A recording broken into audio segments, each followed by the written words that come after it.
So I woke up this morning to news that the ICC has considered laying charges of genocide against Netanyahu and his vice president. I took a international law course back in maybe 2009, 2010. And the guy basically explained what international law meant. And basically, it's like a bunch of countries like the UN coming together and having a court and a punishment, because basically there's a thing of jurisdiction. If you do a crime somewhere else, can you be charged for that crime here? So imagine if you're speeding on the street, you're driving regular, say you're driving 60 kilometers an hour, but can someone say that, oh, you were driving 60 kilometers an hour where you were driving, but that's against the law in, let's say, for the sake of example, North Korea? Is that against the law over there? It's like, oh, I was wearing a tank top over here, it's not against the law. Now I'm over there, it's against the law, but you were in the country where it's allowed. So there's a thing called jurisdiction and sovereignty.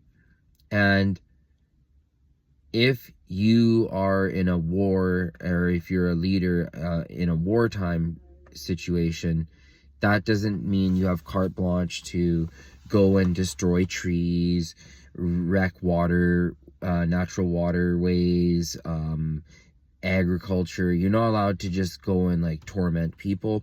You're not allowed to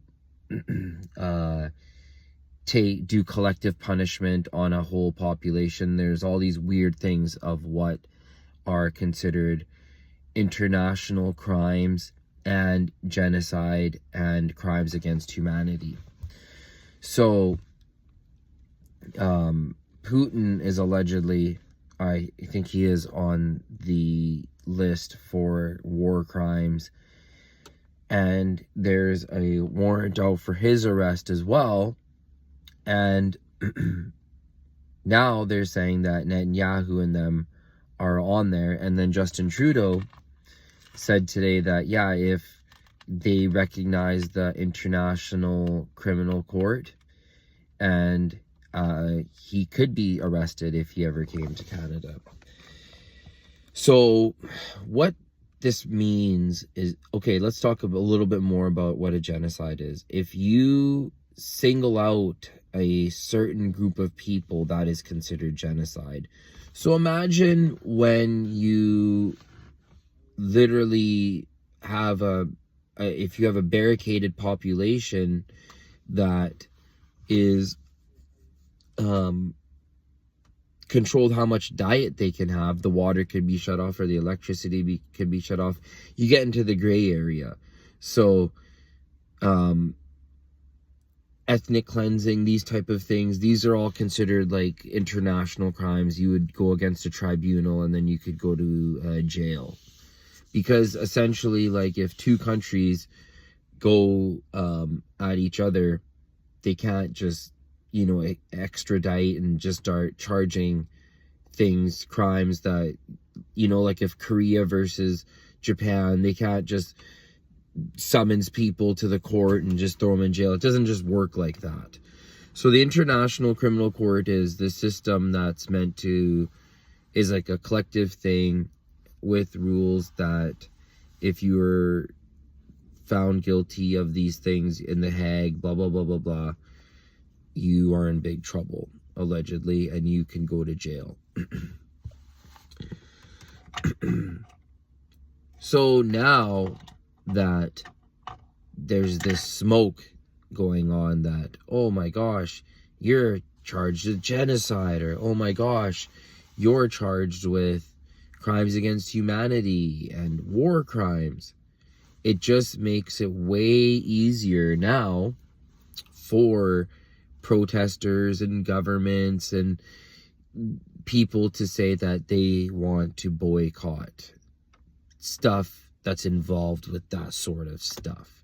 So the same way when there's wars going on in other countries like Russia, and there's like tension in the air, there's stuff going on, you don't just move there and just start sending money. You don't act the way things are naturally.